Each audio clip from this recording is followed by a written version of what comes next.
You can follow us on Instagram and Facebook. Facebook, we are YBM Chat Podcast. Instagram at YBM Chat. You can listen to us on YouTube, Spotify, and Apple Podcasts at YBM Chat.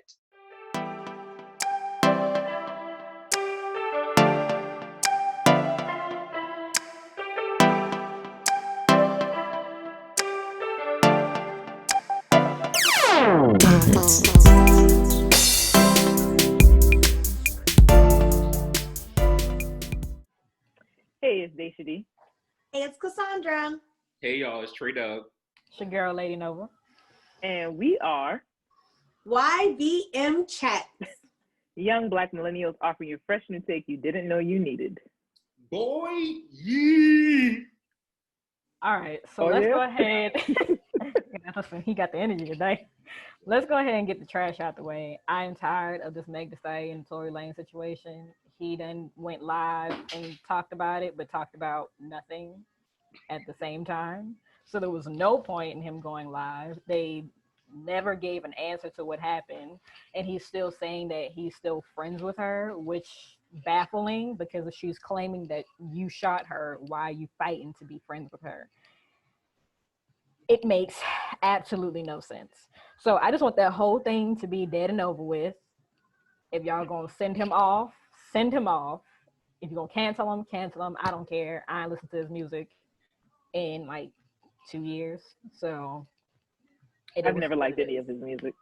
Dang. That's unfortunate. I'm like, I don't know this stuff. So. I know he did Say It, right? That's him? Mm-hmm. I mean, he remade a lot of old school songs. But to me, it was better than what Jacquees was doing, or Jacquees, however you say his name. So I liked his remix. But then I started getting tired.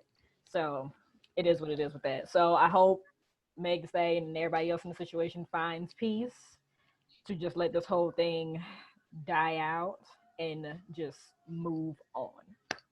Moving forward with more celebrities. Everybody's mad at, was it Saweetie? Is that how you say her name? Saweetie? Yeah. Because she went on live and was like, if your dude can't get you a Birkin bag or pay your bills, then send him back to the streets. So now everybody is in an uproar. I think she was doing it playfully. If y'all can see it in this video. If he's not getting you a Birkin, if he's not paying for your bills, then send him back to the streets, okay?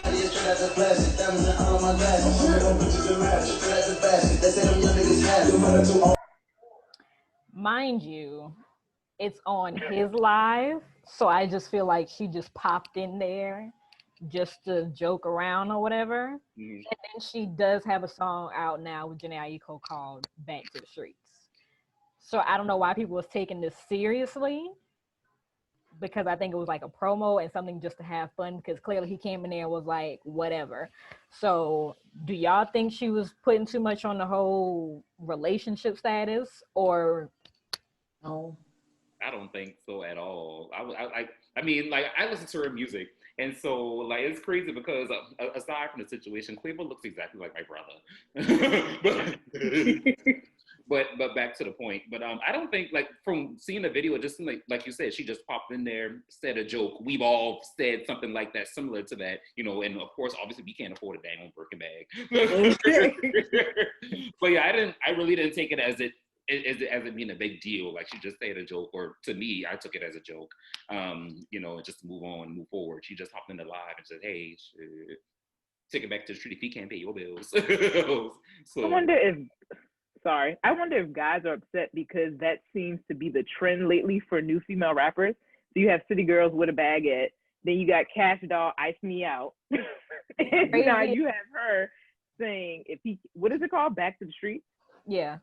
So then you have her in that video, and so I feel like that's, whether they feel that way or not, that's been the messaging in their music. And so there are girls who might take it seriously, like, you can't pay this for me, you ain't no good to me, kind of thing. And so guys feel like, well, if I can't provide for her, then maybe I'm trash, like she's saying. I don't know. I think that's why they might be heated, because that's been the trend lately of where's your money, where's the bag at, whatever. And Crazy maybe enough, girls are actually holding expectations to them for that. Crazy enough, it's not the guys. It's all the females that have attitudes. I was just say that, yeah. If all the females that are ranting and raving were like, and then they're calling her materialistic and this is sad because this is what this generation looks for. Other people were like, well, you have to remember she comes from money, so that's what she knows, and she's only with Quavo because of money. And I'm like, well, she was doing her own thing before Quavo, so she had her own money, so she didn't really need him for that. And again, she is cousins with Gabrielle Union, so. But it's not nothing new though. So if y'all remember when Bills came out with Destiny's Child, y'all remember that song? Yes. Beyonce said that they got a lot of backlash for that too. Like it came off as, oh, I need you to pay my bills, I need you to take care of me. And what she was saying was that wasn't the message. I can take care of myself, but I want somebody that can do it for me too, you know? And you know what? And honestly, and I'm glad you brought that up because it's really because of Sweetie is not that famous, to be honest. Like as far as like being a female rapper, like how you say, Cassondra, when Destiny Child first came out, when that song came out, they were proclaimed to be basically gold diggers. So when Sweetie's coming out, she's not all that famous. She doesn't have a bad reputation, but she just doesn't have any reputation outside of none at all. You know, so it's kind of like if that was Megan Thee Stallion saying that same thing, people will glorify her. If that was Beyonce, saying that, people will glorify her. But just because it's Sweetie and she doesn't have as big as a reputation as them, they take it as, you know, her just being materialistic or whatever, you know, or they look at it as a negative connotation because it's Sweetie. But like I said, if that was that's true. Saying that, they would have been like, Beyonce said it, so yeah, that must be true. Like, well, I don't know because the other girl, I still don't know how she's famous. Moneybag Yo girlfriend.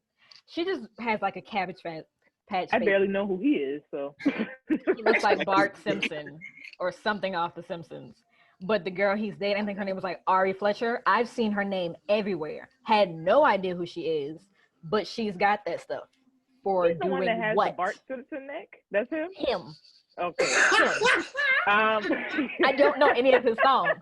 As for what you were saying, Cassondra, it's different with Bills because if they listen to the lyrics, he asked to use my car, drive it all day, and don't fill up the tank. You're not taking my car and not putting gas back in it. That doesn't work.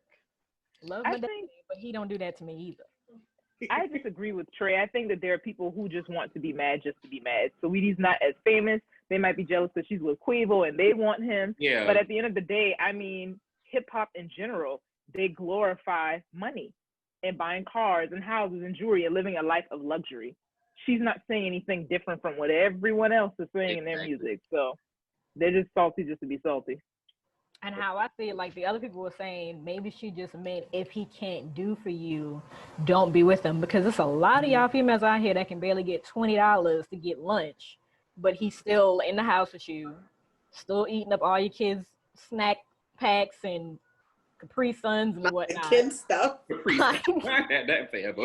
So I don't understand what's the point of being angry. And then they was like, I think Birkin bags are like limited. So it's like a set list of who can get certain kinds. So a lot of people probably got knockoffs that they're spending $30,000 for. Again, stupid. So you Love mean my mama. You mean to tell me it's a waiting list for a purse? A purse. What? Again, I'm looking at the bag I bought my mama like 2-3 years ago. Coach bag. Love her to death. That bad boy was on sale, 80% off. I didn't have the money to buy her that bag the way I wanted to, but she's got it, and she was ecstatic that it was on sale. I can get a book deal right now, and I'm still not getting her a Birkin bag. That's my whole. Y'all lost me at $30,000. That's my whole take. No, ma'am. You can shell off little hundreds off there, but you ain't getting a bag. The last thing I want to say about that is, Megan, remember I tagged you on that post on Facebook about the Birkin bag, and it was like Burger King, but it was like a Burger King shopping bag. He gonna give me some Melissas, them jelly shoes. Don't nobody want none of that. I need to find that picture and then put that in there. So. Please do. That's funny. That thing was ugly, like a burlap sack. Don't nobody want that. But moving on to more serious matters for the last topic. Red Table Talk, Jada Pinkett Smith, her mother, of course, Willow, and they had Amber Rose on there, and they were discussing like sexual consent. And Amber Rose was saying like she was in a relationship with this guy, and he ended up forcing her to have sex with him when she didn't want to, and she was trying to make sense of it as to why she felt weird because she had sex with him before, but this just felt like something completely different. And Jada Pinkett's mother also said the same thing, like she was forced to have sex while in the relationship. A lot of people don't realize that whether you're in a relationship, married, or whatever, if you say no and they still take it, it's still rape. I don't care how long you've been married, how long you've known them. Consent is consent. Just because you're married does not mean you're obligated to do whatever that person wants. And I didn't want to look at the comments because I felt like it was going to be mixed stuff, especially with Amber Rose having the persona that she's had for so long. It's going to be that judgment of, well, this is what you asked for. You put yourself out there like this. You've been in all these videos, blah, blah, blah. So what were you expecting? Of course, they're going to want this. And then people were trying to figure out if it was Kanye West because she said a previous relationship. But honestly, how do we know how many people she's been with? That's none of our business. But I still don't think it's fair to just assume because she has that persona that that's what she deserves, whether in or out of a relationship. So I wish them the best of luck with that. Oh, I didn't know if anyone was there. It's like a lot to deal with. So I feel like that kind of relates to last week when we went live on Facebook, which if you are not following us on Facebook, you need to pause the video or audio now. Go to Facebook, look up YBM Chat Podcast, and we're there. But we talked about toxicity in different forms of relationships where we kind of went on a tangent about romantic relationships specifically and how it's so important to have boundaries. And this month, October, is Domestic Violence Awareness Month, which a lot of people don't typically know or privy to just because we're talking mostly about breast cancer awareness. South Carolina has been in the top 10 states of people to die or be murdered, right? Due to DV? Women murdered by men. Women murdered by men due to domestic violence for the last decade at least. Over 20 right? years. Oh, over 20 years. It's something that people don't tend to talk about a whole lot. And so we felt like it would be appropriate to talk about it, ask questions, and address it.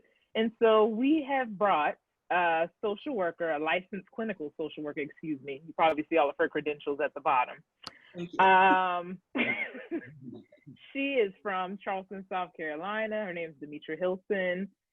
She's been in the field of social work for over 20 years, but she actually was a director of a DV shelter in Charleston.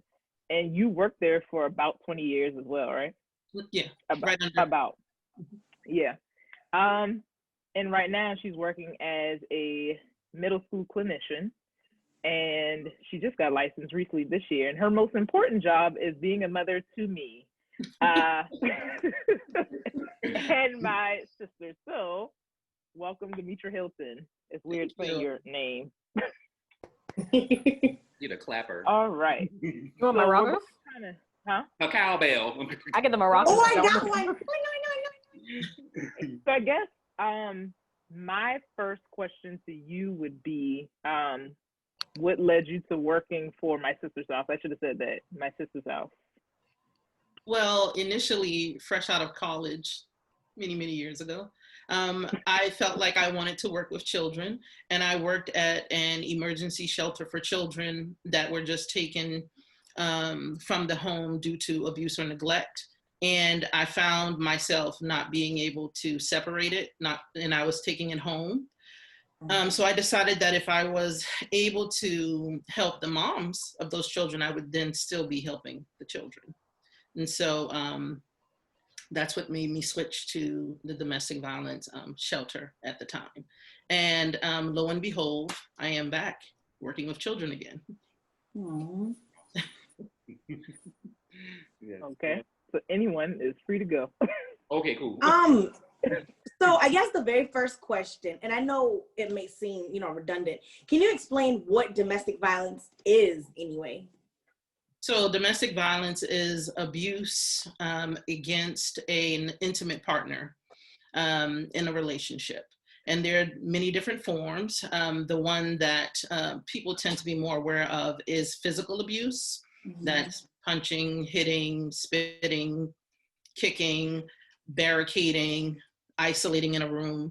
So the physical violence. There's also emotional, verbal, psychological abuse, the name calling, the put downs, and there's a more recent term, gaslighting, which is a form of psychological abuse.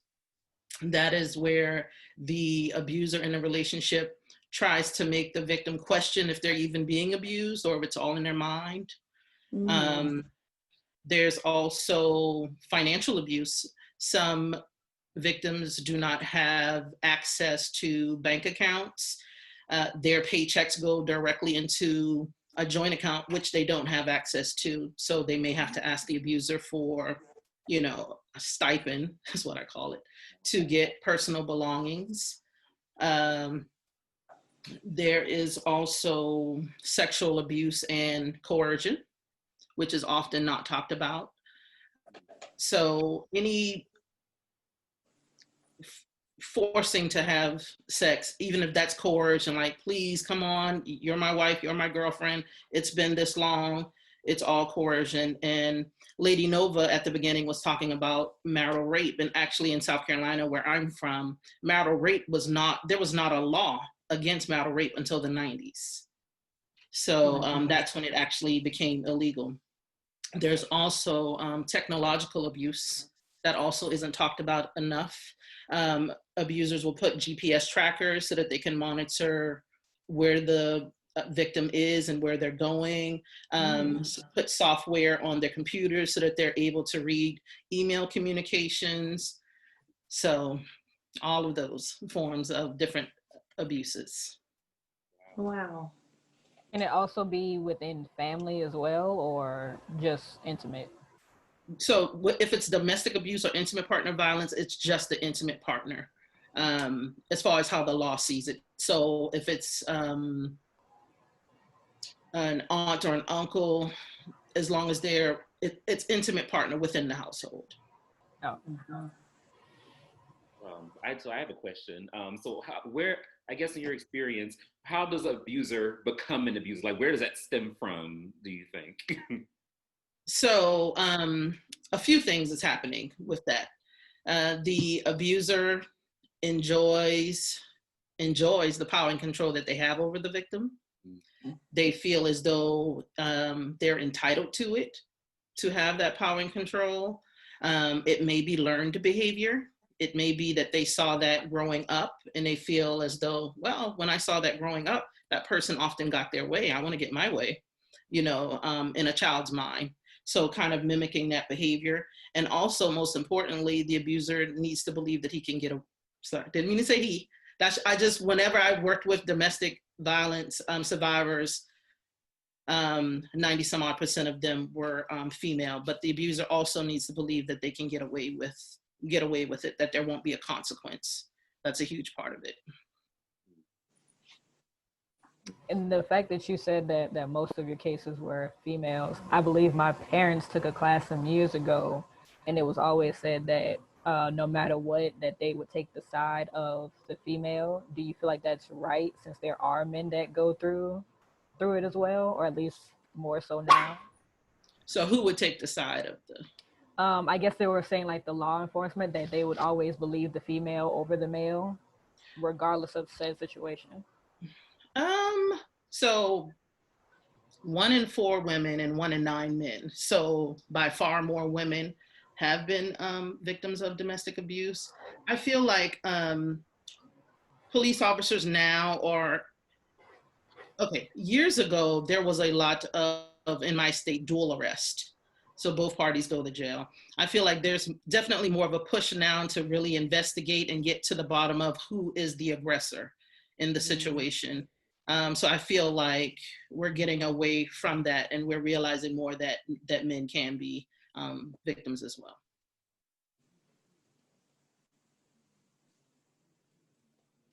I would imagine that men probably don't report as much as a woman would, just based on stereotypes. Men are supposed to be perceived as being strong.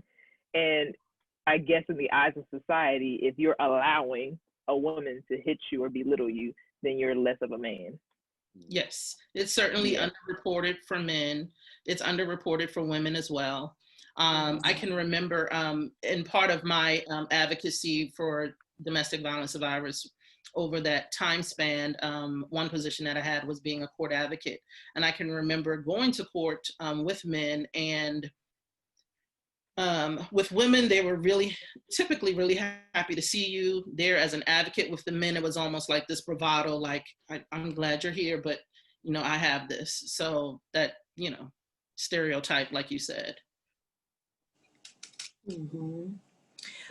So what are, if any red flags that, or signs that you think people might see? I feel like in a relationships, nobody really ever really starts off abusing, or doesn't start off, you know, at least that stronger right away. So what do you think people can look for? And I know everybody's different, but. Mm-hmm. Yeah, so that's one, when I trained volunteers as well. And so one of the things I would say, because we would get that question a lot, is if you go on the first date and someone were to punch you in the face, you wouldn't go out with them again. So that's why it doesn't happen that way. It's a very gradual process. A push here or there, a rude comment here or there, and then there's the escalation. So some of the things that to look for in a relationship is that excessive jealousy of family and friends, kind of wanting to isolate the victim. You spend so much time with them, when are you going to spend time with me? So also, if they're very controlling of the ins and outs, where the victim works, how much time she spends with friends, if that person happens to be disrespectful to or cruel to other people, if they've battered in past relationships, is a really good indicator. If when their reaction to anger is to break, throw, hit things, that's a real red flag. Also, if they have very rigid sex roles, such as you're the wife, you're the woman, you're supposed to do this, I'm the man, I need to do that. So having those rigid roles as well are some indicators. What about people who don't really have a lot of boundaries when it comes to sharing things about themselves? So let's say you go on a first date and the first thing they tell you is like, well, these are the traumatic things that have happened to me in my childhood, right? Usually you work your way up to saying things that are very personal to you. So what about someone who doesn't have a lot of boundaries when it comes to vulnerability? Like, is that a way of manipulating this person to kind of bring them in emotionally, or what? It could be. But from the experience that I've had with the cases that we have dealt with, there's more of a bravado from the abuser than showing that vulnerability. Now, that may be a tactic from some abusers to kind of bring her into the fold and make her feel responsible for his emotional well-being. It could be. Mm-hmm. And then last question to piggyback off of that first question. I know you said you was working with kids at first and now you're working with kids now. What are signs that we can look for in kids that we might think that domestic violence is going on in their home? So in the field, when we considered children silent victims. So if there's abuse going on in their home, they're being abused. Not necessarily them, but if they're witnessing it, that's a form of abuse. And so it depends on the age of that child. So they are witnessing the two very most important people in their lives, either being abused or being the abuser. And so if it's in the prenatal stage, there's actually an increase in miscarriages due to either physical abuse or stress. And for infancy and toddlers, maybe they are not meeting their milestones on time. They can have bladder and bowel, no control over those, nightmares, stomach aches. And then when you get to school age children, there may be poor grades, low self-esteem. For teenagers, that bladder and bowel control continues on as well. And for teenagers, poor grades as well, a refusal to bring friends home from school. They may feel extra responsible for the parent who is the survivor, or feel like they have to run the household or take care of the household. Or it may be on the other end of the spectrum where the child participates in the abuse of the parent because they feel like, well, this is normalized for them because that's what they have seen. And then also abusers definitely use children as a tactic. They can use visitation to harass the victim. They can, one thing that we commonly heard, if you leave me, I'm taking the children. You don't have a job, you won't be able to take care of them. I'm gonna win full custody. You know, you have a mental health history. So if she's been, diagnosed with depression or anxiety or things like that, the abuser would use that against her to say, I can get custody in that way. And that was definitely a deal breaker for some leaving the situation. Thank you. And I was going to say, kind of relates to what you just said, Ms. Hilton, was going to be like, where is that big breakthrough that the victim has when they eventually want to leave? How does that kind of process kind of happen? Like, do they eventually just wake up and say, hey, I need to get out of this situation? Or how does that kind of work in reality?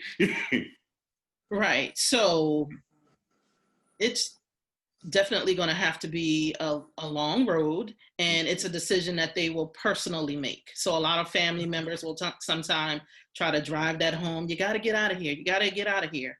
But it's when they're ready. Sometimes the children witnessing the abuse has been like the straw that broke the camel's back for them. Or this particular beating was so bad that they were hospitalized. Or just like the public embarrassment of it all, if it has escalated to the point where these things are happening even outside of the home. So it's different things for different people to decide that enough is enough. But they stay in that cycle of abuse until that decision is made. Didn't you say the average times it takes is like 7 times before they actually like leave for good? Yes.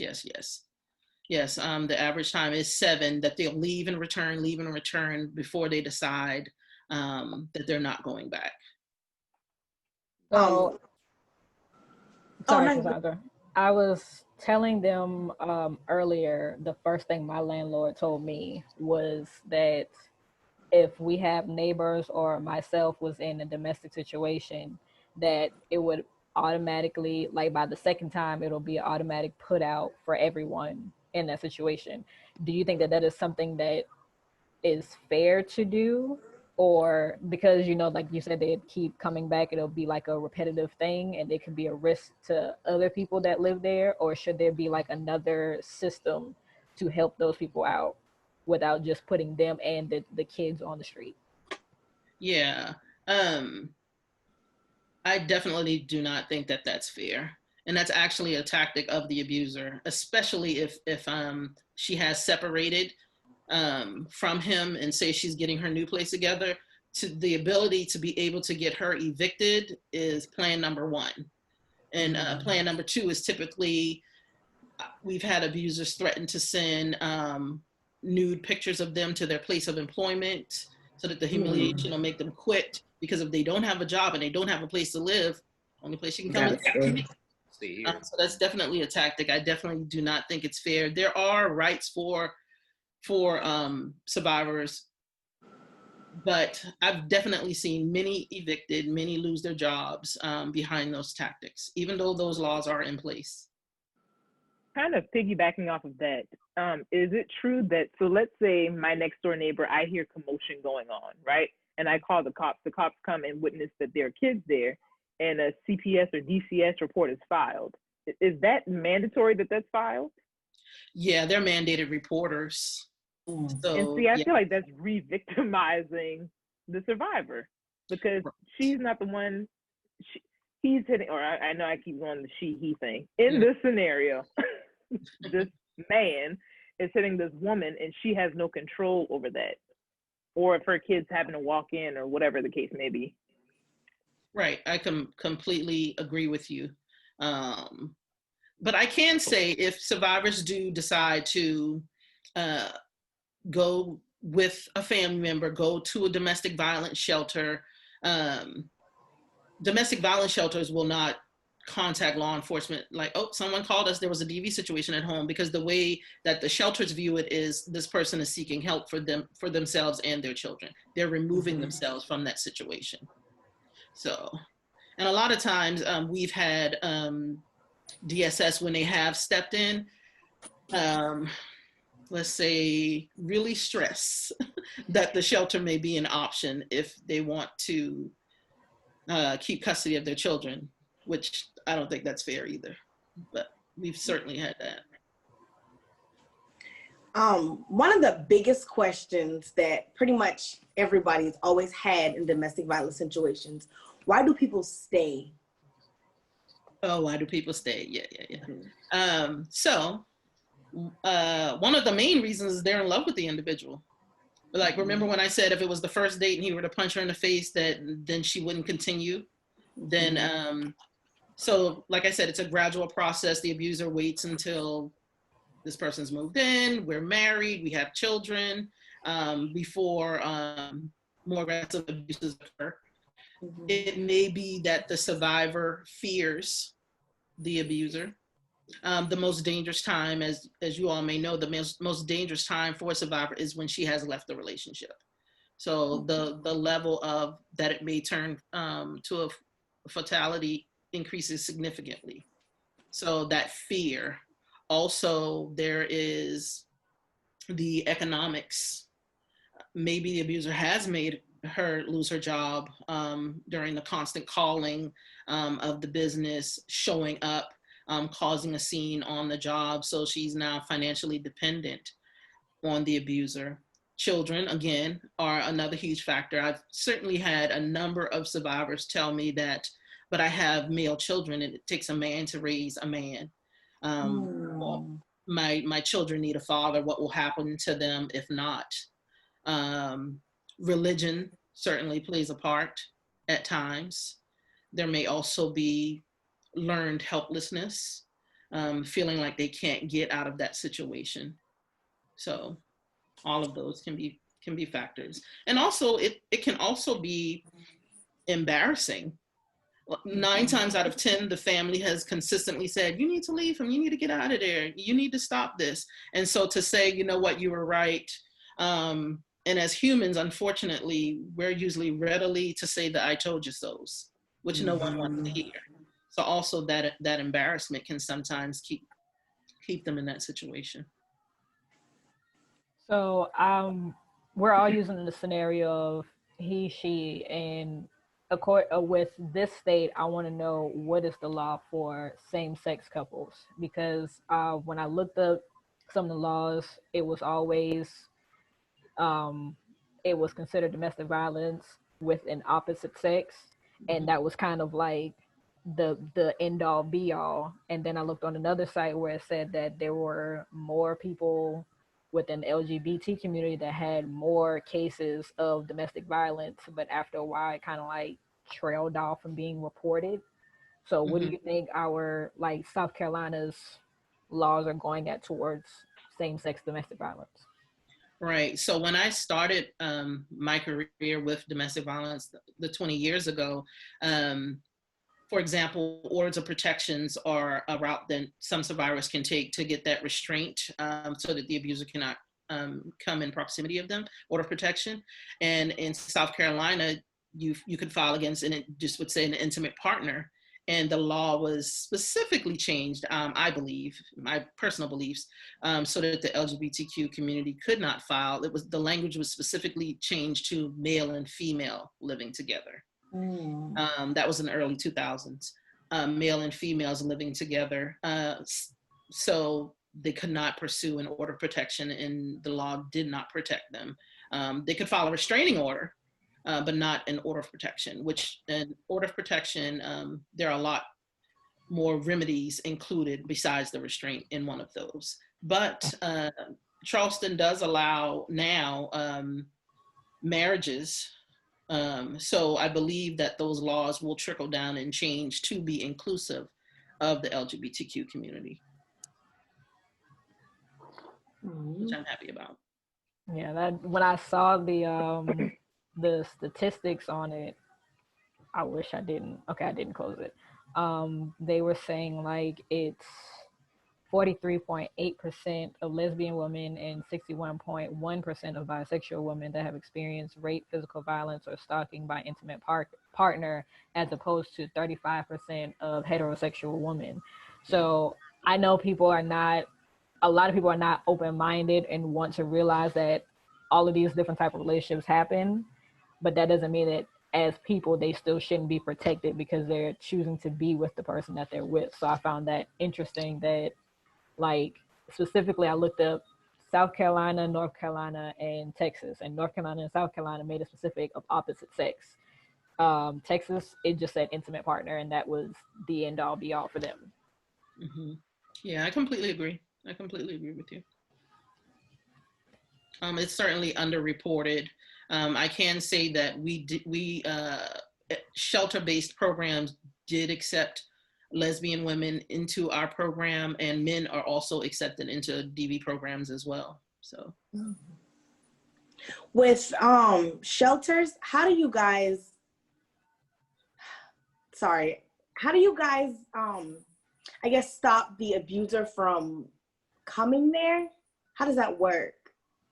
Well, most DV programs, for what it's worth, anyone who knows the location signs a confidentiality agreement.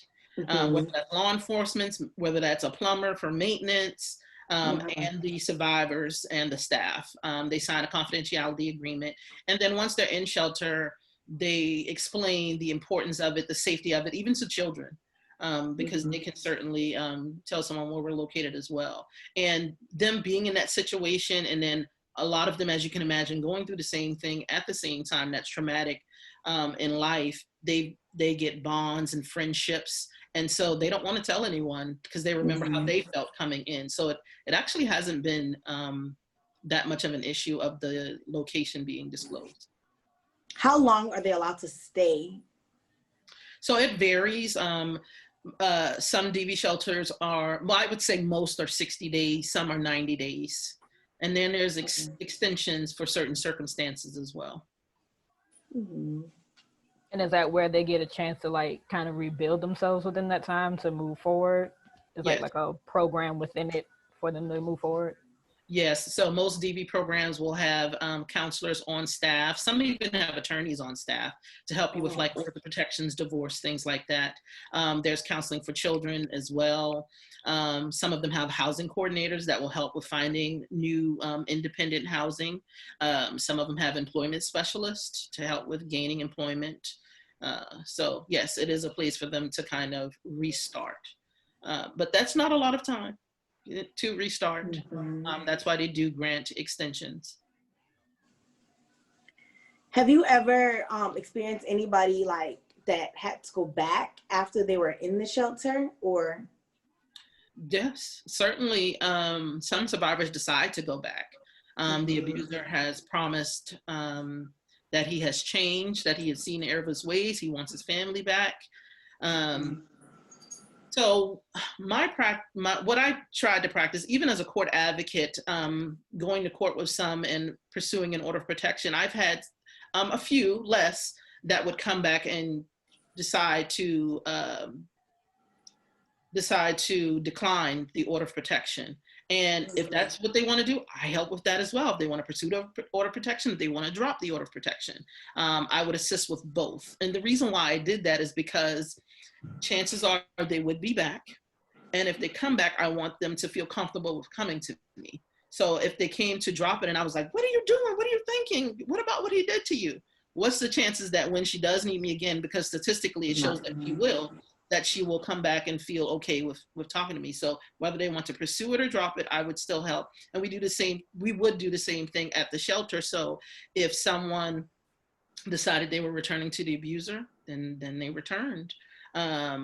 We would do safety planning with everyone, but we do it, we make certain that we do a full safety plan with someone who's going back. So a safety plan would be things like, if you call family, having a certain word that would mean send the police now or come here now, a certain word that they can say.